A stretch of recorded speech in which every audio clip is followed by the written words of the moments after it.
بسم اللہ الرحمن الرحیم۔ السلام علیکم ورحمۃ اللہ وبرکاتہ۔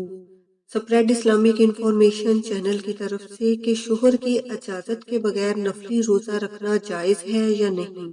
اگر روزہ رکھنے والی کوئی عورت ہو تو وہ خاوند کی اجازت کے بغیر روزہ نہیں رکھ سکتی۔ ہمارے پیارے نبی کریم صلی اللہ علیہ وآلہ وسلم نے ارشاد فرمایا، کوئی بھی عورت جس کا خاوند موجود ہو خاوند کی اجازت کے بغیر روزہ نہ رکھے۔ ابو داؤد کی صحیح حدیث ہے کہ جناب صفوان رضی اللہ تعالیٰ عنہ کی بیگم نے نبی صلی اللہ علیہ وآلہ وسلم کو شکایت لگائی کہ اے اللہ کے رسول، یہ صفوان جو ہیں، میں رات کو نماز پڑھتی ہوں تو مجھے مارتے ہیں، میں روزے رکھتی ہوں تو مجھے مارتے ہیں۔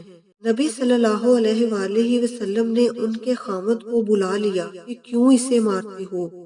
وہ کہنے لگے کہ رات کو یہ نفل نماز شروع کرتی ہے تو ایک سورت کے بعد دوسری سورت لمبی قرأت کرتی ہے، میں اسے کہتا ہوں ہلکی قرأت کیا کرو، اور نفلی روزے ایک کے بعد دوسرا تیسرا چوتھا رکھتی چلی جاتی ہے، میں جوان آدمی ہوں، مجھے اس کی ضرورت ہے۔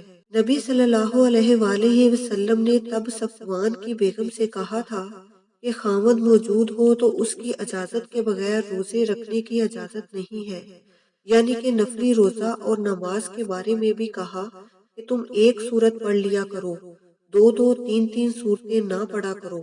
کہنے کا مطلب یہ ہے کہ نفلی روزہ عورت خاوند کی اجازت کے بغیر نہیں رکھ سکتی۔